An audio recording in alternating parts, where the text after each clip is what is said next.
Hello, I'm James Ezimoha. Welcome to Africa News, where we'll bring you the latest updates from across the African continent. Let's see your headlines. Hundreds protest in Tunisia, demand end to what they call authoritarian rule. Gabon heads to the polls on Saturday for its first presidential election since the 2023 coup. U.S. reaffirms commitment to ending the war in Eastern Congo.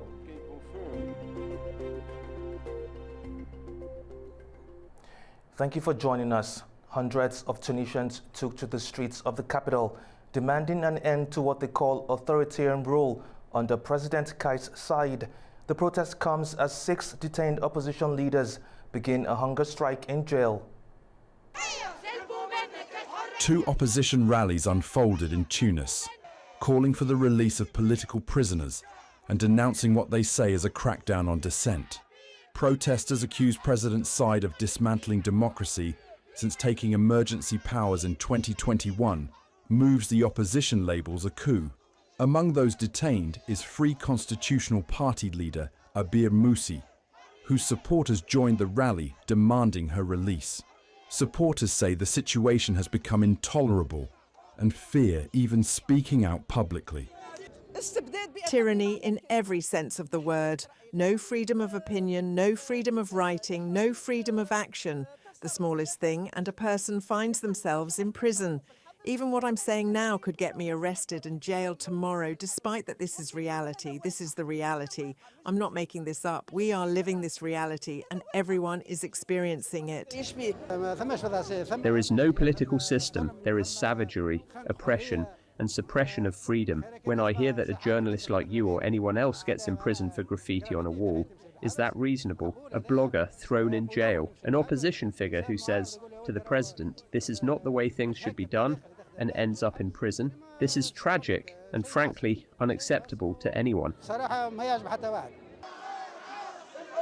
6 high-profile opposition figures are also refusing food in protest, calling their upcoming trial politically motivated. The government denies the accusations and says it is targeting corruption, not silencing voices. Gabon heads to the polls on Saturday for its first presidential election since the 2023 coup that ended over 5 decades of Bongo family rule. Military leader Brice Oligui Nguema is running to stay in power, facing off against a familiar rival from the old regime. Gabon's post-coup transition reaches a pivotal moment as voters choose a new president. Saturday's vote is seen as a test of legitimacy for Brice Oligui Nguema, the general who led the coup against Ali Bongo last August and declared himself transitional president. Nguema now seeks the popular mandate, facing off against his main rival, former Prime Minister Alain-Claude Bilibi-Nze, who's campaigning under a new movement to break from the Bongo legacy. Supporters of Nguema say they trust his vision and want him to deliver on promises for local development. What we expect from our president once he is elected is the project. We have already accepted his social project. We hope he won't forget the Akebe market in the 3rd district. That's what we want. Tomorrow and the day after, we also want to meet this president. We want him to see how things are here, how we suffer here.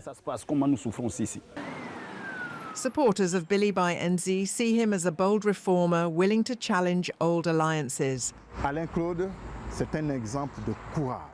Alain-Claude is an example of courage. Very few Africans want to break with France. And he says here, he's not talking about breaking with France. He says, I will renegotiate the agreements. For Gabon, this is a huge step, knowing that Gabon is one of France's air bases. And so, speaking like this takes courage. And I say, I would prefer and wish that my children identify with someone courageous, someone intelligent, like Mr. Alain-Claude Bilibi-Nze. Comme l'est Monsieur Alain-Claude Bilibi-Nze. As Gabonese voters cast their ballots, the outcome will determine whether the military's promise of reform translates into democratic renewal or reinforces a new era of centralized power. The United States says it remains committed to ending the conflict in Eastern Congo. Masad Bolos, the U.S. State Department's senior advisor for Africa, reaffirmed Washington's support for peace efforts in Eastern Congo during a press conference in Kigali. He said the U.S. fully supports dialogue and regional cooperation to resolve the long-running conflict. The visit underscores growing international concern over instability in Eastern Congo and the need for a coordinated peace effort. I can confirm and I can affirm that the United States also remains committed to this effort and is ready to facilitate an end to the conflict, obviously a peaceful end to this conflict, an end that allows countries to secure their borders and lays the foundation for a thriving regional economy. Our role is to encourage, is to help in any way we can to support these talks and this the dialogue. And we appreciate all the steps that were taken in this direction, and hoping to see some positive results soon. President Trump is a president who wants to see peace achieved. He wants these conflicts to end. He wants them to end quickly. He strongly believes that the people have suffered immensely, and it's enough. It's about time. This particular conflict in question has gone on for close to 3 decades.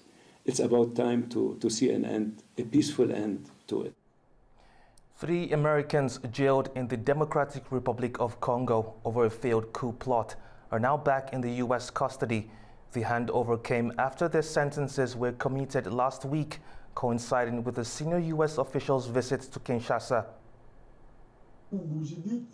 3 Americans were released as part of ongoing talks between Washington and Kinshasa on mining rights and regional security. That's according to U.S. diplomats and Congolese officials. The deal was finalized during a visit by Masad Boulos, President Trump's top Africa advisor. The Americans were part of a failed coup attempt last year and had been sentenced to death by a military court. Meanwhile, the U.S. has promised they will face charges back home. The president of the Kinshasa Military Tribunal outlined the charges and sentences during the trial.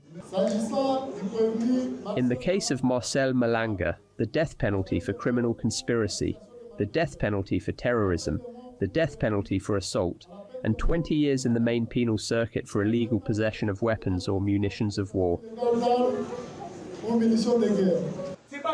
Outside the courtroom, supporters of the coup accused Congo's leadership of deep-rooted corruption and mismanagement. We, the military, are tired. We can't put up with President Tshisekedi and Kamahe any longer. They've messed up this country too much. We've lived abroad, and when we see the social situation of the soldiers' children, it's unacceptable. Felix must go. Felix, you're out. While the US welcomes the return of its citizens, Congo's government is under pressure both at home and abroad, with critics demanding reform and Washington pushing for greater access to the country's China-dominated mining sector. In South Sudan, 8 people, including 5 children, have died trying to reach medical care after U.S. aid cuts forced health facilities to shut down. Save the Children says victims walked for hours in extreme heat before collapsing. Save the Children says 8 people, including 5 children, died last month in Jonglei State, where US funding once supported 27 local clinics. But after President Donald Trump froze aid to align spending with his America First policy, most of those facilities were forced to shut or scale down. The 8 cholera patients had no transport options and walked 3 hours in near 40 degrees heat, only to die before reaching help. The organization says the loss of US support has been the most severe, disrupting services that were already up and running. Generally, we are receiving less and less funding from all donors, including the European donors, right? But the US funding generally was the more drastic because the implication was funding that we actually secured where we were actually implementing and delivering services and doing work, and we had to stop on those activities. Niamandi added that the worsening violence is compounding the crisis, making it even harder to reach children in need. The problem in South Sudan, as you said, there is a security situation. Right now, there is violence that is happening, especially in the greater Upper Nile area. And in those locations, children, there is already violations of serious rights of children, women across those states. With over 22,000 cholera cases recorded and more than a third of South Sudan's population displaced, experts warn the cuts could cost millions of lives in the years ahead. Zimbabwe says it's suspending tariffs on U.S. imports in a bid to improve both trade and political relations. The move comes days after Washington imposed new duties on Zimbabwean exports. President Emerson Mnangagwa announced the tariff suspension on social media, just after President Donald Trump imposed an 18% duty on Zimbabwean goods. Trade between the two countries reached over $111 million last year, but tensions remain over human rights issues and Zimbabwe's long-standing land reform policy. Economists see the latest move as a signal that Zimbabwe wants to rebuild relations, with hopes it could open the door to deeper economic cooperation. I think it's very strategic in the sense that, number one, it's going to promote trade and economic relations with the U.S. government, but not just trade and economic relations, but also even political relations. We are sending a clear signal, not just to the U.S., but to the whole world, that Zimbabwe is open for business, but also that countries are better off cooperating with each other, because imposing barriers and tariffs ultimately hits everyone, all of us. So we are better off cooperating and trading with each other. While the U.S. maintains concerns over Zimbabwe's human rights record, Harare's latest move may be the first step toward mending a relationship that's been strained for decades.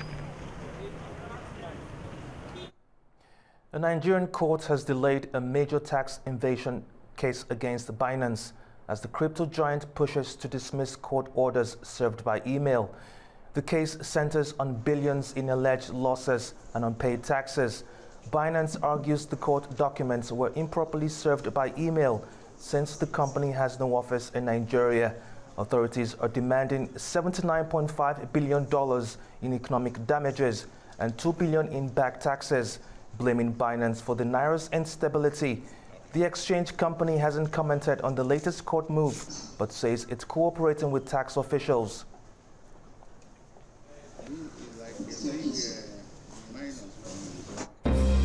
That's all we have for today. Thank you for watching and stay tuned to A News.